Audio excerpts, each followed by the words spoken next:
See, it has been left by the Bornstein family. In so many words.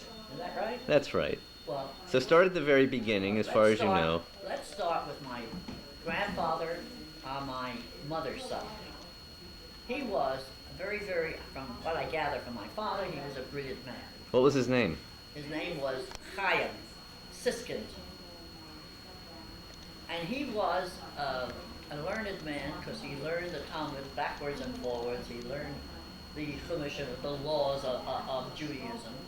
And as in custom in those days, when you got married, you sat 7 years and you learned at your in-laws' house, which is exactly what he did. When my mother grew up and she was getting married to my father, he married her because he had the equivalency of a rabbi. But my grandmother did not want to be a rabbi's wife. He didn't take smicha? He didn't what? He didn't get ordained? No, I don't know. I doubt it. Maybe he did, I don't know. But he was, the head rabbi told him, marry your daughter. And where was this? This was where? Poland, Lodz. Lodz. Right. And the result was that he married my mother and father. And it was quite an Orthodox wedding because he was an Orthodox man. Now wait a minute, let's step back a second. Now your mother was how many children and how many siblings did she have? My mother? Yes. My mother had 4 children. No. How many You mean my grandmother? siblings? No, your mother. But she's on her grandmother. She's on her My mother. Yes. What about your grandmother, my mother? Yes. She had 4 children. I know she had 4 children. How many brothers and sisters? Her siblings. Oh. She had 1 brother and with her there were 4 girls. When my mother came to this country, my grandfather came with her. And I had a cousin that had to run away from Russia because she was a Trotskyite. And they were winding up all of the communists. And so she had to leave or else she'd been killed. And so she too came with my grandfather. And when they came to this country, my mother was already married and my brother was 2.5 years old. When they came to this country, she had an aunt.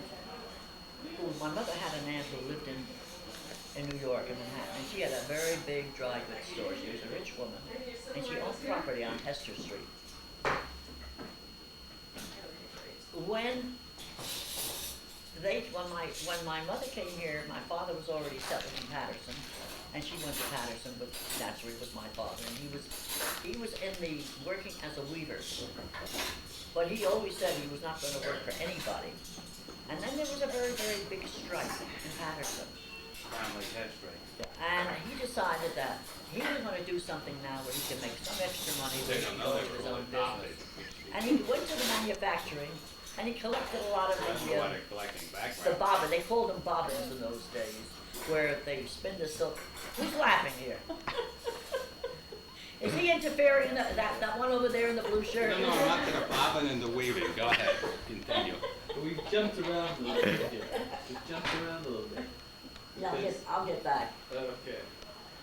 Because I started, from way back, but I don't know too much about way back. Well, let me step back a little bit to that. Because you jumped her forward. Yeah, I just wanted to get some background on that. But just to get sort of lay the palette out. Last time, my nephew, he came in, ophthalmologist, he came in and he made us give a little speech too, Johnny. We have to, there's audio here too, don't you want to hear the pearls of wisdom? Absolutely. Emanating from all these mishpochi? Yeah, go ahead, you're on. Oh, you mean we're on? Yes. Leve. Drop some pearls. Cut. Okay, we'll take the camera back this way. Okay, so what I wanted to hear was a little bit more about the 2 generations above you. So you were talking about Chaim Siskin. Right. And so he, you said, was as learned as a rabbi could be, but he wasn't a rabbi. No, he was not. So what did he do for a living? Pardon? What did he do for a living? He was a jobber. What's that mean? That means he sold merchandise to the factories. Okay. Woolen merchandise. Now, when my father came to this country, I have to go back to that. And he started to go into his own business. He bought the woolen materials and sent it to my grandfather so that he could sell it to the manufacturers. So there was this cooperation between the two, And of course, he came here, he stayed here for a couple of months, and his sister pleaded with him to stay She will get him a congregation. He will be a rabbi. She will get him, the people to attend his services. But he had a wife who was blind. Your And grandmother was blind. My grandmother was blind. I'll This tell you, I'll was, get this was back on to that. Grandma Mary's side. Yeah, my grandmother was blind. Yes. And he decided that he could not, he didn't want to, it wasn't religious enough for him. He was a very religious man, and he went back. America wasn't religious enough for That's him. right. And he went back, which was the biggest mistake of all, because he had 2 daughters, he had a son who died of a heart condition, and his wife was blind. But his wife could come to this country with the family because she would not be thrown upon the government's expense. There would be somebody to take care of her. But it couldn't happen, then the war broke out. Which war? World War I. Yeah. And there was no bringing them over then. Okay, so is that as much as you know about your mother's parents? No, I know more about her aunts. Yeah. All my mother's aunts were entrepreneurs. Every one of the women were in business. They may have been in the bakery business. They may have been in a laundry business. They may have been in another business. But nobody of my mother's aunts and cousins worked for anybody. They all went into their own business. As a matter of fact, her sister, my father sent her money in case she got married, she would have a dowry, or she can use this to go into her own business, which was dry goods business. Pay attention, then we're going to she ask was questions.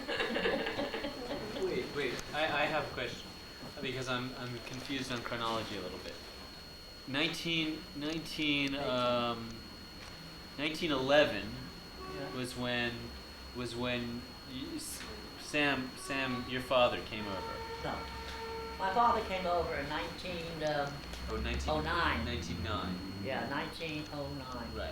And your mother came over in 1911. And Chaim came over in what year?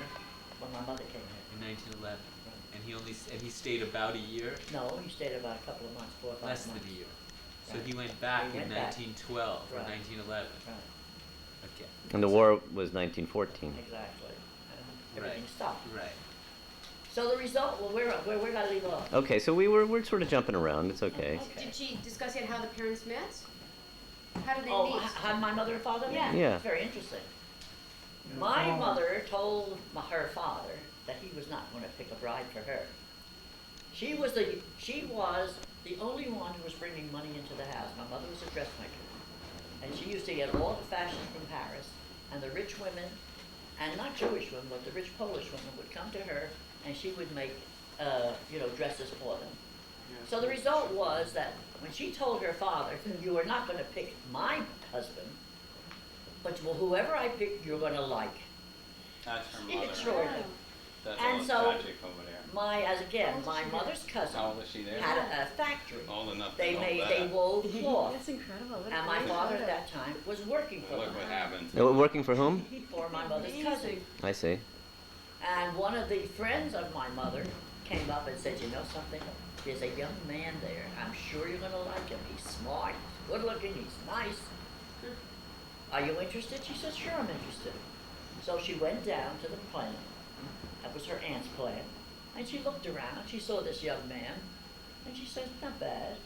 Because this is the way she explained it to me. She said, "Okay, you tell him if he'd like to go out with me, we'll take a walk." And so he said yes. They went out. They liked each other. She went to her father. She says, "I met a very nice young man, and I'm sure you're going to like him. He's smart. But I'm going to bring him up, and if you want, of course, you're going to talk to him, but don't say anything about wedding, marriage, anything, because it isn't that far. It isn't that way yet." He brought her up. She brought him up, and he liked him. He said, "He's a very smart man. Okay, you can go with him."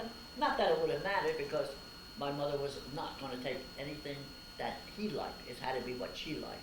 And so they went together for a year and a half, which is an awful long time. About how old were they? My mother was 20, when she married, she was 26. Which is that older for that? Well, that would have been older then. That's old Yeah. then, yeah. Okay. So she was very picky. Oh, yeah. And so she was very, petite. She had a little figure like size 4. And so they weren't going to get married until they had an apartment. And how old was he? About 27. They were about a year, 6 months. So what'd they wait so long for? Because they didn't have an apartment. You couldn't get an apartment. And she wasn't going to live with her mother and father. That was out. And now, tell me a little bit about his background before My we... father? Yeah. My father came from a family where his father had lost a wife, first wife, and had 8 children. Oh, really? And he was 50 years old when he married my grandmother, who was 20. She was a good-looking woman. I wish I had pictures of her. She had a very, very fine-looking face. Do you know the name? My grandmother? Yeah. Oh, sure, she was here in this country. Her name was Devorah. Devorah. We should just video some of the photographs later. Okay. And do you know her maiden name? No. Okay. Her maiden name. And what was your grandfather's name?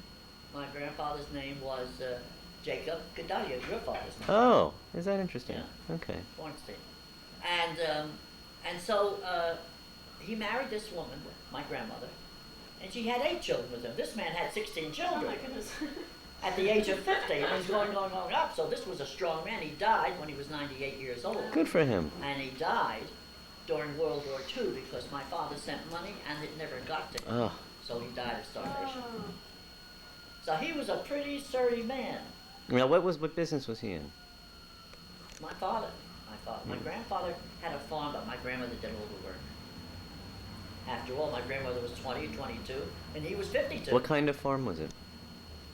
Milk A farm. dairy farm. Dairy farm. Hmm. And so my grandmother did, So she this did must all have the been in work. the outskirts of Lodz?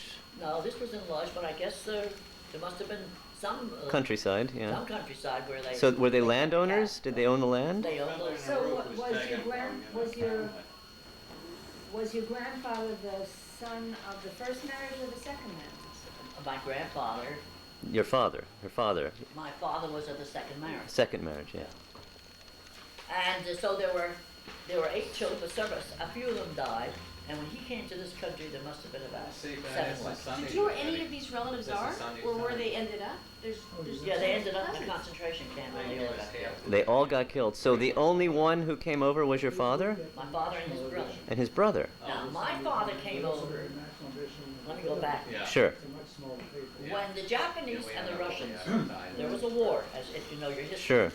And I guess that must have been in 1905, 1906, whatever it was. He had to go to war, but he wasn't going to fight.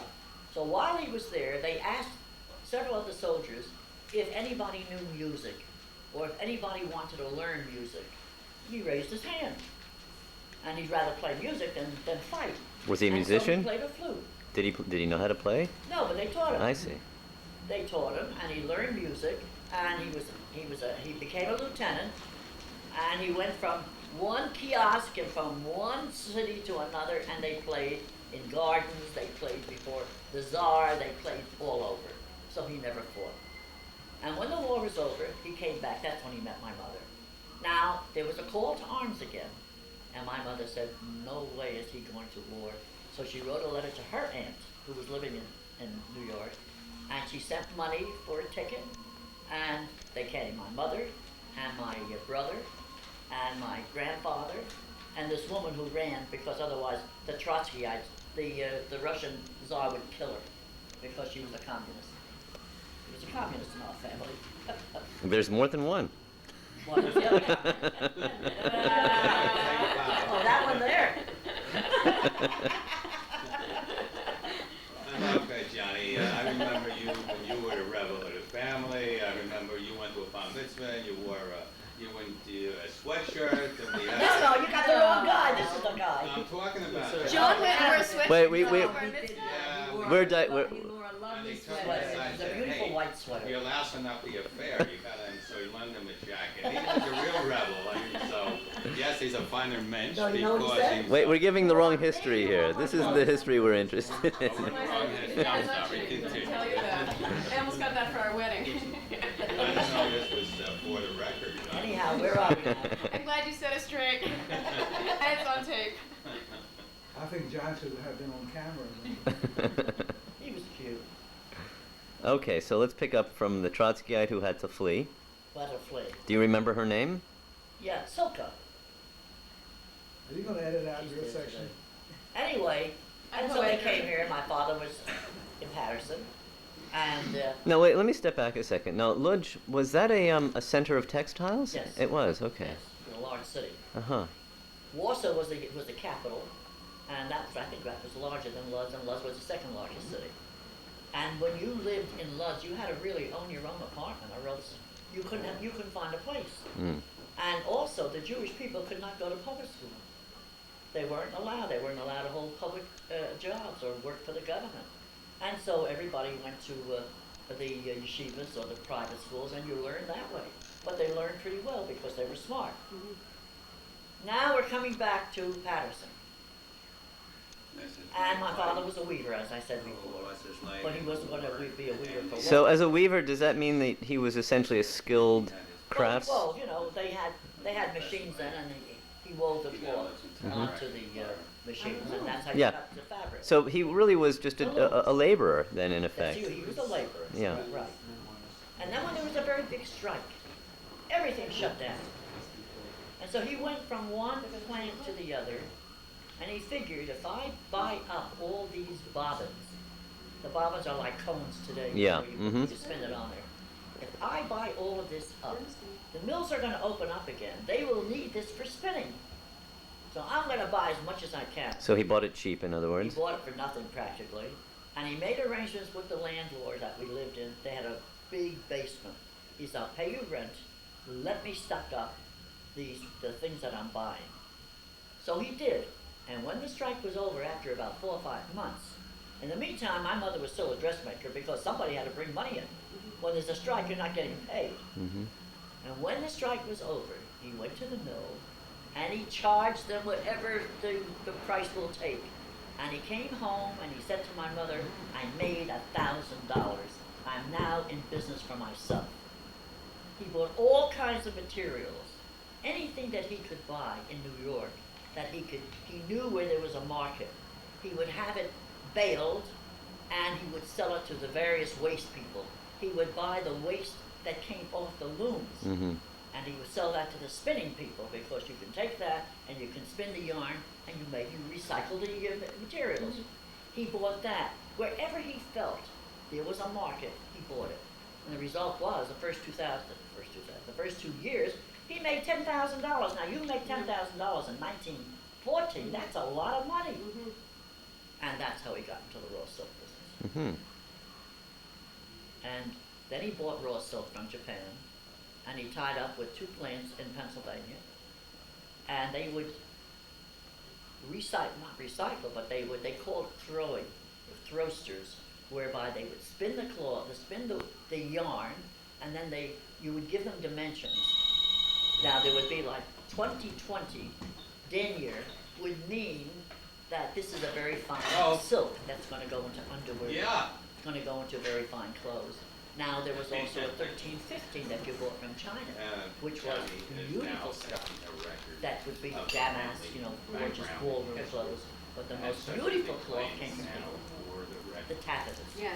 And so you had to know the denier as to what percentage that is going to be spun on cloth, so that can be jacquard. There were jacquard looms, there were regular looms, so that you would have silk, you would have jacquard, which is tapestry, that is jacquard. Yeah.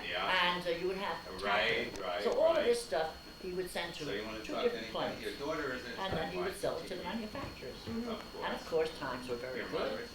And 1920, after the war, the government canceled all contracts, and so he was left holding the bag again, because the manufacturers didn't have any contract to sell to the government. How old were you at that time?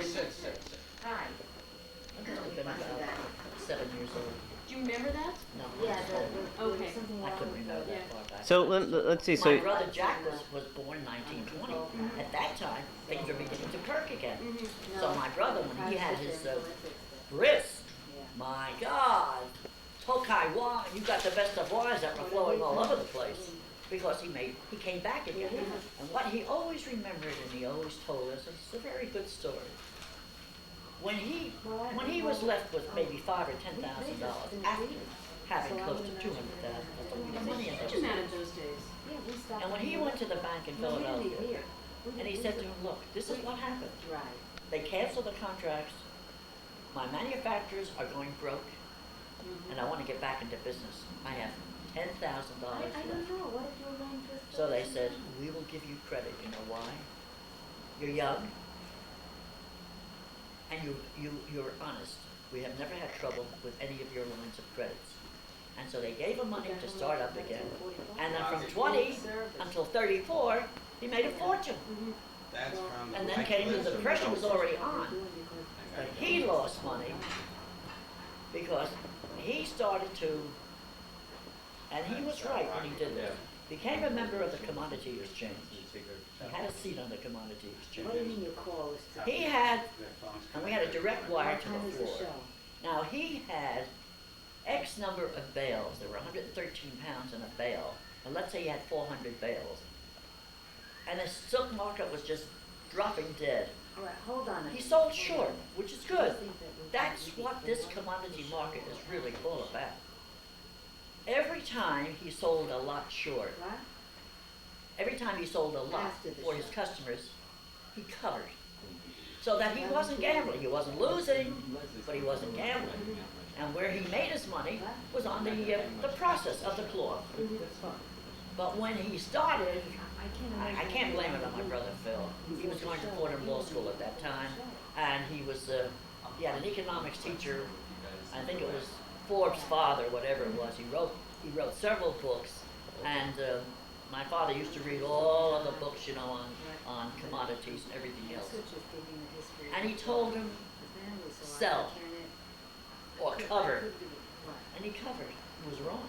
The market went down. So he used to hand out 10,000 in what do you call it again? In margin calls, because at that time on the commodity exchange you only need to put 10% down. It isn't like the stock market where you can put any amount down. And these were for futures. And so the result was it didn't take very long where he lost a lot of money. A lot of money. And the silk business was dead at the time because it was it Russia or China? It was who went into Manchuria? Russia? Japan. Oh, Japan.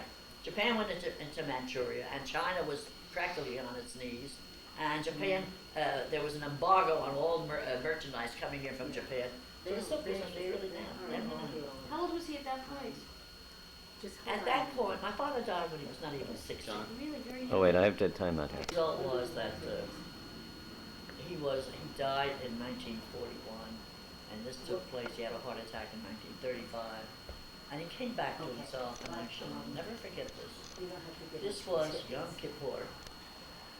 He was in the temple, and they gave him they always gave him because he gave a lot of money to the temple, even though he couldn't really afford to do very much.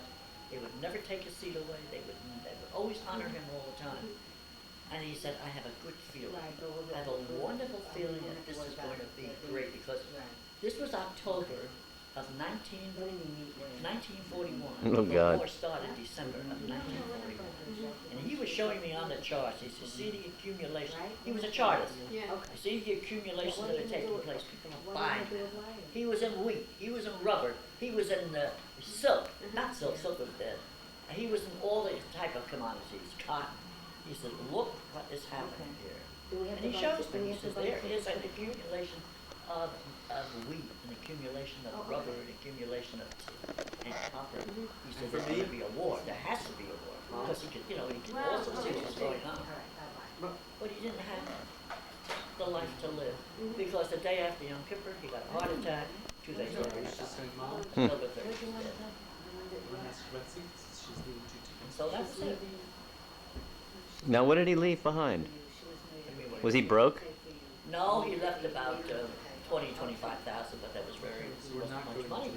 Because, according to what he had, the man had over $500,000.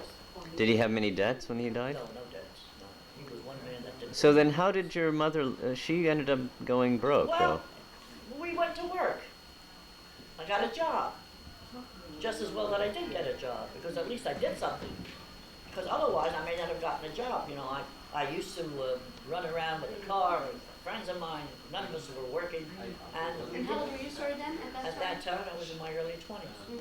And I I used to work. See, my idea was that my brother and I would take over the business. That was my idea. It just didn't work out that way because of what had happened. Circumstances just came by, and What was the name of the business? Bornstein and Son. It was Bornstein and Son. Don't worry, that would have been changed when I'm sure of that.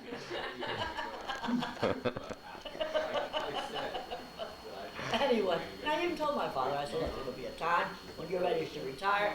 I know this business, Phil knows this business, and we're going to change anyway because Rayan is coming in. When he saw Rayan coming in, he said, how can anybody buy this garbage? It was tender, you went like this and the whole thing split. You can't compare that to silk. It got better. Well, of course it got better. You know that you start refining things and you start finding new things, and DuPont was doing a pretty good job. And so, but there were still some people left in the silk business, but not too many, because there wasn't really too much of a market because of what had happened with Japan. When the war was over, then the market started to come back again, but never the way it was before. And Now, what was your role? You said that your plans, your dreams were to take over the business with Uncle Phil. What'd you do in the business? What I did? Yeah, what was your role? At that time, I was taking care of the books. I didn't know the first thing about it. The accountant came in. He showed me, how to handle things. And in time, I learned how to handle the books. And then when things got that bad, I took a job in New York. And I got a job in New York, and I was lucky. The job that I got, I knew nothing about bookkeeping. Very little. What? The phone number. But the job that I took over, this girl messed up all the books. She was a girl from Patterson, I knew her, very bright. But she messed up the books. So one of the bookkeepers in the other department, there were two different firms there, both owned by one man. She said, don't worry, I'm going to show you, I'm going to help you. And I said to myself, somebody's standing up there watching over me. So she taught me everything that had to be done. So I became a bookkeeper. And I took shorthand in school, I became a secretary. And so I went from one job, after a couple of years I went to another job. Each time I went up higher and higher, until I became a controller and a Bornstein. And that's when I left. And what was that business? What, when did I leave? No, what was the business that you were in? Oh, textiles. What was the name of it? Rutger Fabrics. And Rutger, both, there were two partners. One wife's name was Gertrude, and the other name was Ruth. So they took R-U-T-G-E-R, and they made the name out of it. Oh, that was really a job. How long were you with the firm? 25 years. Did you get a watch? No, they didn't give me a watch, but I got a very nice profit sharing, nice insurance. So let me... I was gonna say, now tell us how you met Uncle Norman. Tell us how that Oh, happened. I met that man over there on a weekend. I went to this place in Monroe, New York. It's like a little dude ranch. No, it wasn't a dude ranch, but it's a little ranch. I think they accommodated about 75 people. I love these small places. Those are intimate. And this was in the fall. They had a fireplace going in the big room. I stuck my feet practically in the fire. And all of a sudden, I see this character. This is after dinner. He's sitting reading a newspaper.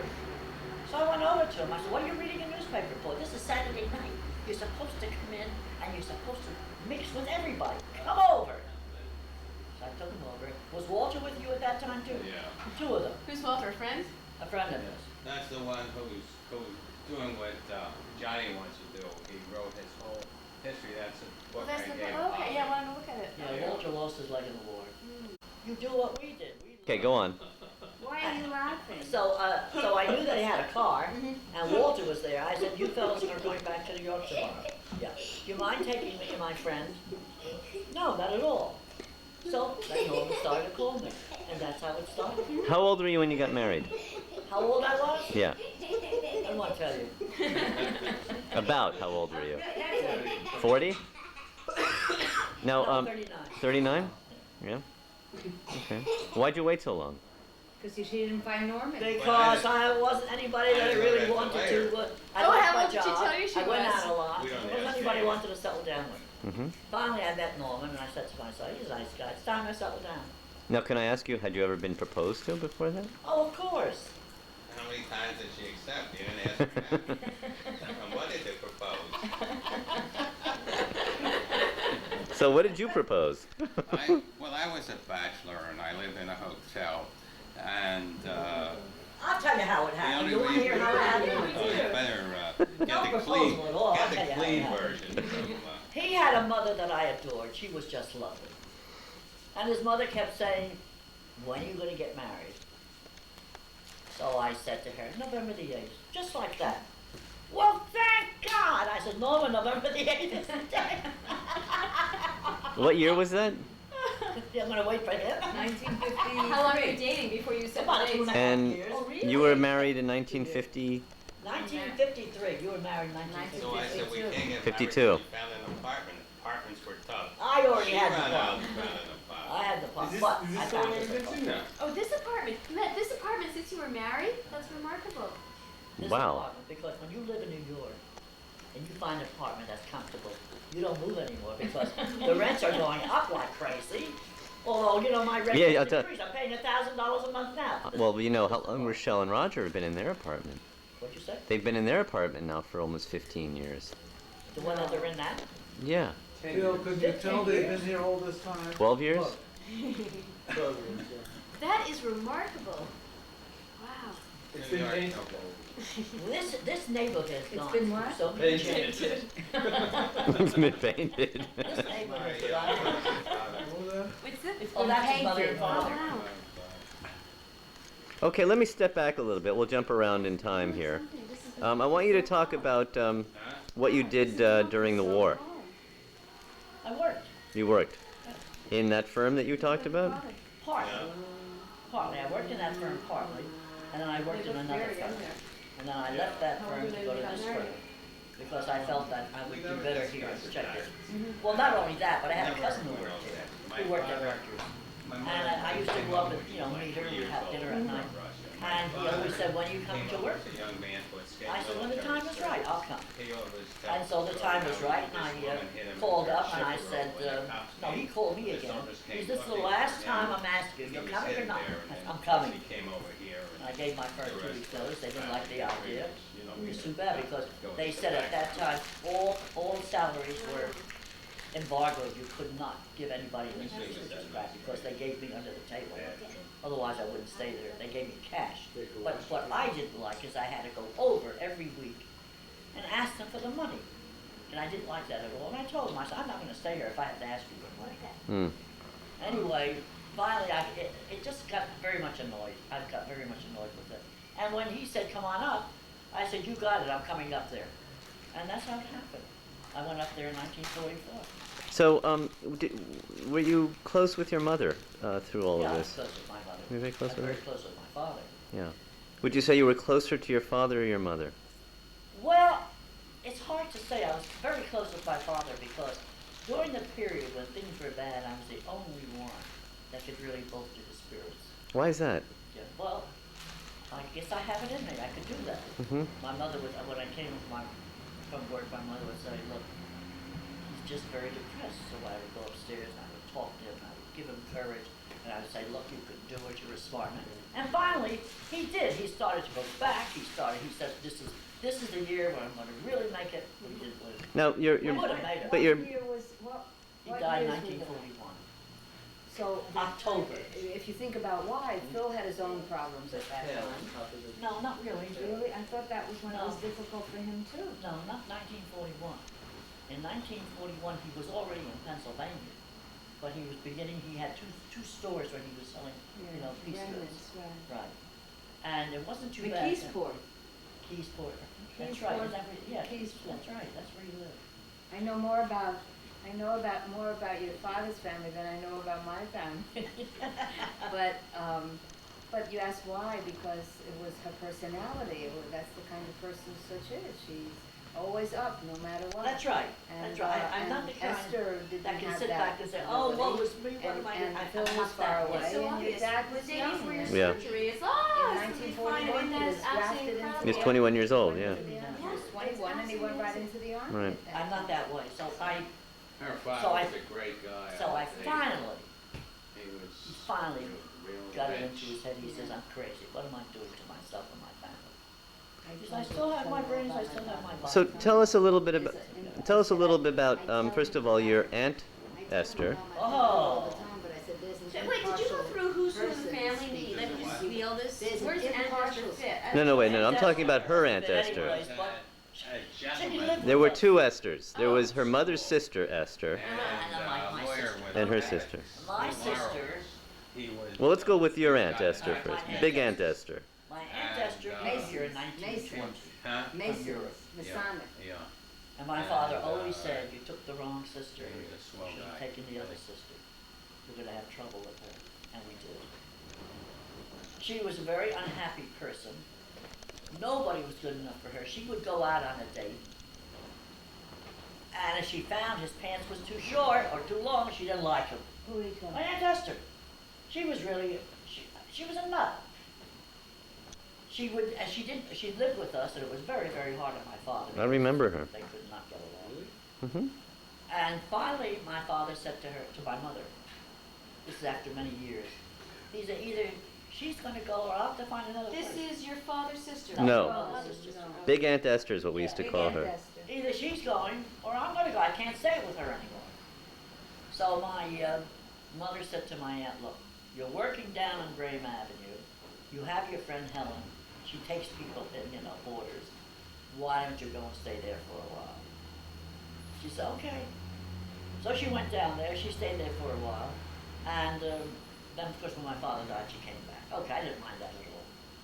But when my father said to her, I'll give you $10,000 if you get married, you want to get rid of me, don't you? He says, yeah. It would be nice if you got married and had your own house. Doesn't $10,000 sound like I want to get rid of you? She says, I'm not going to do it. To spite him. She never met anybody? But no. And She went out with somebody for a while. And she was a dressmaker also. Yeah. She was a very good alterationist. She worked for Robert Hall. She did a man's job there. She really did. And the men resented it because she was getting paid the same salary they were. She made pretty good money. But she ended up living with your mother Oh, yeah. until she died. Well, I was grateful for that. At least my Yes. mother was. She took care of her, basically. She took care of her at the Yeah. end. Well, she was much younger than your mother. She was like 10 years younger. Oh, yeah, she was 13 years young. 13, yeah. She'd get mad and run into a room.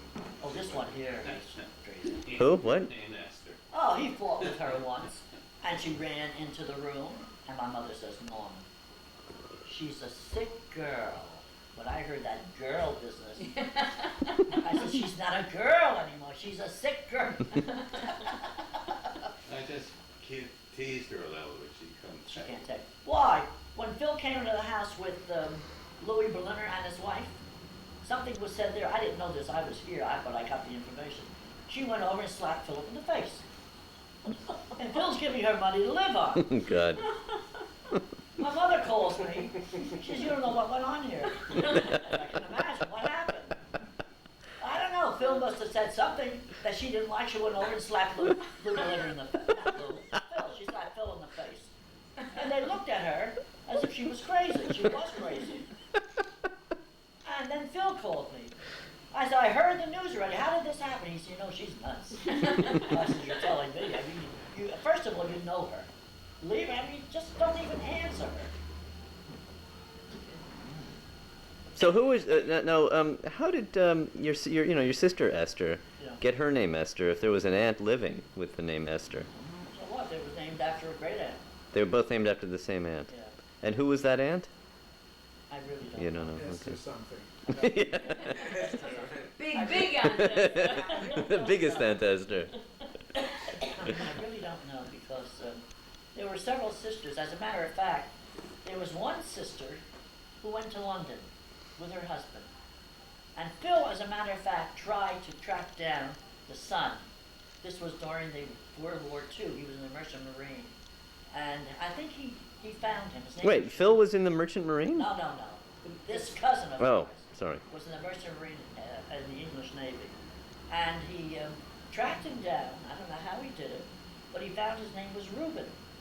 And they corresponded there for a while. As a matter of fact, he said he may be in one of the ports in the city in New York.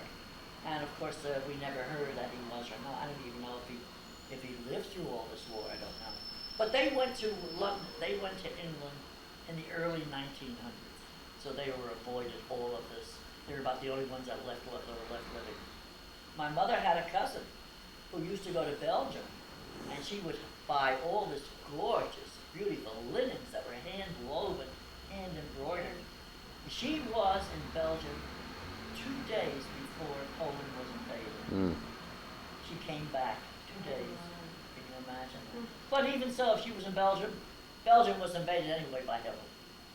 But did you ever get correspondence, or was there any verification that they were interned, or was it just you lost contact and that was it? And No, it was we there? knew because there were 4 cousins who were survived. 2 went to Israel and 2 came. And who are these cousins? My father's children. My father's brother's children. Yes. Sons. I see. First cousins. 2 brothers, first cousins. As a matter of fact, I met one. And So they're Bornsteins. they were Bornsteins. So they're all Bornsteins. Were they men or women? Men. So they were all, and so there are Bornsteins living in Israel? That's right. Where, do you know? No. I don't know. And they were Hey, Bornsteins. who's the anthropologist in this family? And there were Bornsteins. Hey, that's right. There were Bornsteins living here in New York, 2 of them. Well, one died. Now, this one that I know, he had 2 sons. Well, he married. As a matter of fact, did you ever hear of Haft, the suit people, the manufacturers of suits, clothing? Well, he is an uncle to the girl that my cousin married. So my uncle, my father was dead already. My uncle brought over his nephew, and Robert Haft brought over his niece. But they were already married. They met in Unruh, and they were already married, and they came here. And he didn't want to give her a job. He was very, very big in the women's clothing. He didn't want to give her a job here, but he got her a job in another place. And he went to Patterson, and he worked in a vegetable market. He bought a bond, an Israeli bond, and he won a lottery, and he won $10,000. So he immediately opened up his own vegetable department in a supermarket, and he made money there. Then he opened up a liquor store. He had 2 children, a girl and a boy. The boy became a doctor, and the girl became a lawyer. Nice? Yeah. At least that was saved. They were saved. You know, in Miami, they have, now that you know the whole history of the family. Well, my mother's maiden name was Siskind. Yeah. Now, there aren't too many Siskinds here. There was a Susskind, David Susskind, and there was also maybe 1 or 2 Siskins, but it's an unusual name, Siskind. So I don't know. Phil was supposed to look into it to see if there was any relationship there, but I think he died. So now let's talk about your sister Esther, and a little bit about her history. My sister Maybe Esther. before you Wait. do that, just so we can get it on record, how many children were there and who was first, second, third? Just to put everything in. You mean in my family? Yeah. There were 4 children, 2 boys and 2 girls. Four Brother was- Phil, four- myself, 4 words to the name. my sister Esther, and Jack. Jack was the baby. Mhm. When Jack was born, my sister was, I think, 5 or 6 years older than him. And I was either 7 or 8 years older than him. And Phil was 11 years older than him. And so everything was devoted to that little boy. When his father was 2 years old, we were having our playroom, our sun parlor, whatever you want to call it, painted a beautiful color of blue. The most beautiful color you ever saw. But when you got up that morning, it was no longer blue, it was yellow and it was pink. Who did it? Jack. He was the artist. So the whole thing had to be, nobody laid a hand on it, particularly my father. Leave him alone, he's learning. How to paint. What about this, tell them the story about the pennies in the go-kart. The what? The pennies, when he took the money from somebody's pocketbook and went down to the corner store with his red wagon and asked the druggist or the candy store man to change the $5 bill into pennies. And the man did, and he started putting it in his pockets, and he didn't have enough pockets, so he put it in the red wagon, and he rolled back home with all these pennies, giving them out as he went. That's it. Whose $5 did he take? I don't know. I think it was your mother's. Probably. But he could do no wrong. But he grew up to be a very nice young man. He just could do no wrong, but he had so much love for everybody. Everybody, my God. Not only the family. Even when he grew up in the temple. They used to have, once a year, a Fabian celebration, because Fabians, they were the movie people.